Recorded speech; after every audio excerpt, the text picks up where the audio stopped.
Welcome back ناظرین. Break پر جانے سے پہلے ہم جناب زینب سلام اللہ علیہا کی پاکیزہ سیرت کے حوالے سے گفتگو کر رہے تھے.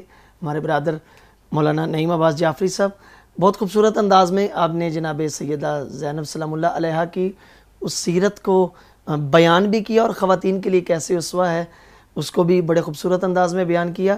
چونکہ یہ پہلو ایسا ہے، اس کے اندر بہت جہات ہیں، ہر جہت گفتگو کا ایک سمندر رکھتی ہے. تو جناب زینب عالیہ نے یزید کے دربار میں جو خطبہ پیش فرمایا، اس میں ایک چیز ہمیں روایات میں بھی ملتی ہے کہ اس وقت جناب زینب عالیہ نے اپنے بابا کا لہجہ اپنا کر اپنی گفتگو جو پیش کی، یہ جو لہجہ تبدیل کرنا پڑا، آخر اس کی وجہ کیا بنی کہ بی بی کو اس انداز میں گفتگو کرنا پڑی؟ جس طرح آپ نے پہلا سوال کیا تھا وہ بھی بہت انتہائی اہمیت کا حامل تھا، اور میں سمجھتا ہوں کہ آج کے زمانے میں اس طرح کی چیزیں ڈسکس ہونا بہت ضروری ہو چکی ہیں. آج کا معاشرہ تقاضا کر رہا ہے کہ ان چیزوں کو پیش کیا جائے. تو جو آپ نے سوال کیا اس کے حوالے سے میں کہوں گا کہ 1 منٹ کے لیے اس منظر کو اپنے سامنے لے کر آئیں جب ایک خاتون اپنے تمام تر شہداء کی قربانیاں پیش کر چکی ہو، اپنے آن و محمد جیسے خوبصورت پھول راہ حسینی میں قربان کر کے آنسو تک نہ بہائے ہوں، ان پر گریہ تک نہ کیا ہو، ان پر افسوس تک نہ کیا ہو، اپنی تمام تر قربانیاں دینے کے بعد کیا ان کے ذہن میں یہ بات نہیں آئی ہوگی کہ جو بدبخت انسان اپنے علاقوں سے دور صحرا کے اندر اس قدر درندے ہیں، وہ اپنے علاقوں میں کتنے درندے ہوں گے؟ اللہ اکبر. اس کو 1 منٹ کے لیے تصور کریں اور اس جیسے دیکھیں کہ ایک خاتون کا جو ایک کیفیت ہوتی ہے، جو اللہ نے اس کی طبیعت بنائی ہے، جو اس کی سیرت بنائی ہے، وہ ایک خائف طبیعت کی مالک ہوتی ہے خاتون طبیعت میں. لیکن اس کے برخلاف ایک طبیعت نسوانیت کے برخلاف صفت جناب زینب میں ہمیں نظر آئی کہ اس مشکل ترین ماحول میں جناب زینب نے ساری قربانیاں بھی دیں، اور بی بی کو یہ بھی پتا تھا کہ آگے کوفہ اور شام کے بازاروں اور درباروں میں میرے ساتھ کیا ہونا ہے. لیکن اس کے باوجود بھی کیونکہ وہ صرف ایک بہن کے ناطے سے نہیں گئی تھیں، حسین دین است، سبحان اللہ، وہ دین کی مددگار بن کے جا رہی تھیں. وہ اپنی نہضت کو اس عالم میں لے کے جا رہی تھیں کہ ان کو سامنے والی مشکلات سے زیادہ اس کی رضاؤں پر امید تھی. اللہ اکبر. اس قدر امید کا چراغ لے کے نکلی تھیں. اور جب وہاں جا کے منظر دیکھا کہ وہاں پر انہوں نے کس طرح دردناک طریقے سے میرے بھائی کو شہید کیا ہے، اور جن بازاروں اور درباروں کا ماحول دیکھا تھا، وہاں جا کر بی بی کو اندازہ ہوا کہ یہ لوگ یہ جانتے بھی نہیں کہ جو ہستیاں اس وقت بازاروں اور درباروں میں ظلم و ستم کا نشانہ بن رہی ہیں وہ کس خاندان سے تعلق رکھتی ہیں، اللہ اکبر. ان کا مقام اور مرتبہ کیا ہے، اللہ کے نزدیک ان کا مقام کیا ہے. اور کہتے ہیں کہ خطبہ بھی دیا تو لہجہ علی میں دیا، زینب کی تو آواز بے پردہ نہیں تھی. اللہ اکبر. کہتے ہیں نا جناب زینب کا حجاب جب لوٹ لیا گیا تھا، ہم کہتے ہیں کہ وہ ظالموں کی اپنی روش تھی نا، انہوں نے اپنا کردار اپنایا تھا. جناب زینب کا ذاتی کردار یہ تھا کہ ان کی آواز بھی بے پردہ نہیں تھی، لہجہ مرتضیٰ میں گفتگو کی. اور کس عالم میں گفتگو کی؟ جب یزید کے سامنے کھڑی تھی. بہت تفصیل سے خطبہ، میں صرف ایک جملہ کہوں گا جس سے ہمیں صرف اندازہ ہو جائے کہ بی بی نے اس مشکل ترین حالات میں اپنی نسوانی طبیعت ہوتے ہوئے بھی کردار علوی کیسے انہوں نے سامنے پیش کیا. اس کی وجہ کیا تھی؟ بی بی کے وہ جملے پڑھیں خطبے کے اندر، لَإِن جَرَتْ عَلَيَّ الدَّوَاهِي مُخَاطِبَتَكَ انی استذکر قدرک واستغفر. اللہ اکبر. بی بی کہتی ہیں یہ زمانے کی مصیبتوں نے مجھے یہاں لا کھڑا کیا ہے، میں تجھ سے جیسے کلام تجھ جیسے کمینے سے بات کرنی پڑی، ورنہ میں تجھے اس لائق ہی نہیں سمجھتی ہوں کہ تیری تحقیر بھی کروں. اللہ اکبر. یہ جملہ ہے تو رابی صاحب، بہت بڑا جملہ ہے. میں اپنی توہین سمجھتی تیری تو اس قدر گھٹیا انسان ہے، تیری تحقیر کرنا، تیری توبیخ کرنا تو اس کے لائق بھی نہیں ہے. لیکن اس کے بعد بی بی نے کہا کہ میں کیوں کر رہی ہوں گفتگو؟ کہتے ہیں کہ میری آنکھیں اشک بار ہیں، دل فگار ہے.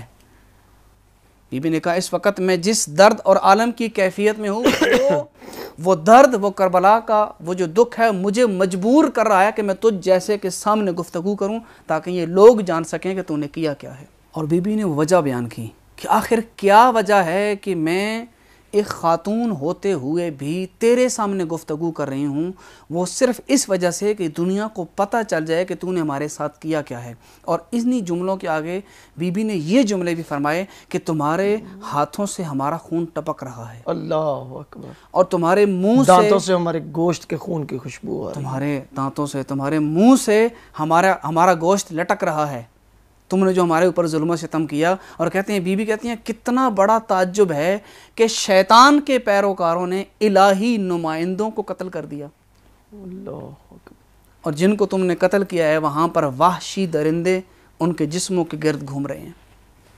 مطلب کہنا کا مقصد کیا ہے کہ جناب زینب سلام اللہ علیہا کو جو درد تھا وہ دین کی بقا کا درد تھا، اسلام کی بقا کا درد تھا، جس اسلام کی بقا کے لیے پنج تن پاک نے قربانیاں دے دی تھیں۔ اگر جناب زینب اس مقام پر نسوانی طبیعت کے برخلاف وہاں اگر جرت مندانہ خطاب نہ کرتیں، شاید حق لوگوں تک نہ پہنچ سکتا، کہیں پردے پڑ جاتے۔ بہت پیاری بات بیان کی، جرت مندانہ انداز میں پیغمبر کی تعلیمات، اپنے بابا علی کا کردار، اپنی ماں جناب سیدہ کی عصمت اور اپنے بھائی کی مظلومیت کو یکجا کر کے ایک خطبے میں پورا اسلام بند کر کے یزید کے دربار میں رکھ دیا اور فیصلہ چھوڑ دیا دنیا والوں پر، کردار یزید بھی تمہارے سامنے ہے، کردار حسین بھی تمہارے سامنے ہے۔ اب اس کے بعد قیامت تک کوئی یہ نہ کہے کہ ہمیں نہیں پتہ چل سکا حق پہ کون تھا اور باطل پہ کون تھا۔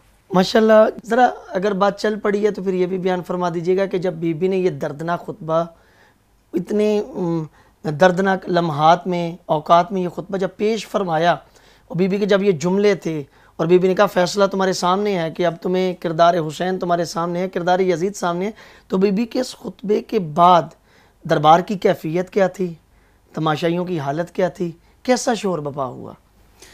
یقین جانیے کہ اب تاریخ کے اندر جب ہم دیکھتے ہیں اور علماء کے جو بیانات ہمارے سامنے آتے ہیں اور یہ چیزیں حقائق سامنے آتے ہیں، اس سے اندازہ ہوتا ہے کہ جناب زینب سلام اللہ علیہا نے جس جرت کے ساتھ خطبہ دیا تھا، یزید سمیت پورے دربار کے اندر سکتہ طاری تھا، خاموشی کا عالم تھا، پورا باطل کہتے ہیں نا فَبُہِتَ الَّذِي کفر، قرآن کی تعبیر ہے، مبہوت رہ گئے کافر، مبہوت رہ گیا تمام کا تمام کہ ہم سوچ کیا رہے تھے، ہم سوچ کیا رہے تھے اور ہمارے ساتھ ہو کیا گیا۔ سبحان اللہ، سبحان اور جناب زینب سلام اللہ علیہ کے خطبوں کی تاثیر اتنی تھی کہ پورے شام کے اندر جب یہ اطلاعیں پہنچیں تو ہر طرف سے جناب زینب اور امام حسین کے حق میں آواز بلند ہوئی، حتیٰ کہ دربار کے اندر بھی ایک واقعہ ملتا ہے، جس طرح کے علماء بیان کرتے ہیں کہ جب وہ خطبہ سن رہا تھا تو اس نے کہا کہ کیا دربار میں علی آ گئے، کیا دربار میں علی آ گئے، یا علی کا کوئی فرزند خطبہ دے رہا ہے؟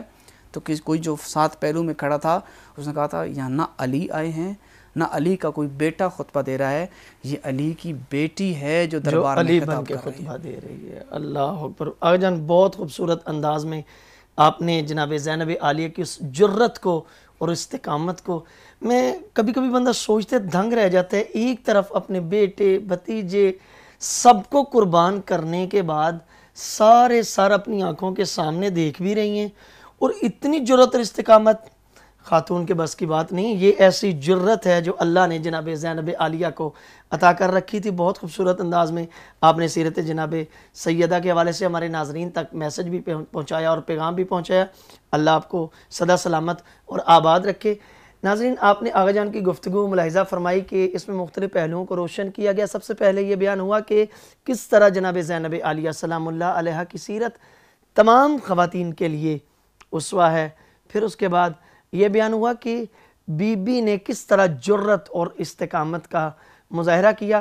یہاں کبھی کبھی میں سوچتا ہوں، اور یہ سوچنے کی بات بھی ہے، چند بیبیوں کی چھوٹے سے خواتین کے گھروں نے اتنی بڑی عزاداری کی بنیاد وقت کی طاغوتی طاقت کے دربار میں رکھی، کیا آج مل کر اتنے سارے شیعہ اس عزاداری کی حفاظت نہیں کر سکتے، اس روح عزاداری کو سمجھ نہیں سکتے، اس روح عزاداری پہ عمل نہیں کر سکتے؟ یعنی مشکل حالات میں اتنے سارے شیعہ اتنی سہولتوں کے باوجود بھی اس پیغام کو دل میں نہ بسا سکیں، اس کے اوپر عمل پیرا نہ ہو سکیں۔ ذرا سوچے تو صحیح، کیسی بیٹی اللہ نے مولا کائنات کو عطا کی۔ یہ تو قرآن نے فرمایا کہ بیٹے جو ہوتے ہیں وہ دنیا کی والدین کی زینت ہوا کرتے ہیں. حسن جیسے بیٹے, مولا حسین جیسے بیٹے, اتنے کریم امام بیٹے جو باپ کی زینت ہیں, حد نہیں ہوگی. اتنی زینت سے بھرے بیٹوں کی موجودگی میں جو بیٹی علی کی زینت بنے اسے زینب کہتے ہیں. میں اپنی مستورات ہماری جو خواتین ہیں ان کو بالکل بڑے درد دل کے ساتھ یہ کہوں گا, خدا را جناب زینب عالیہ کی سیرت بہن کے لیے بھی اسوہ ہے, ہر خاتون کے لیے اسوہ ہے. ناظرین اسی کے ساتھ اجازت دیجیے, اللہ حافظ.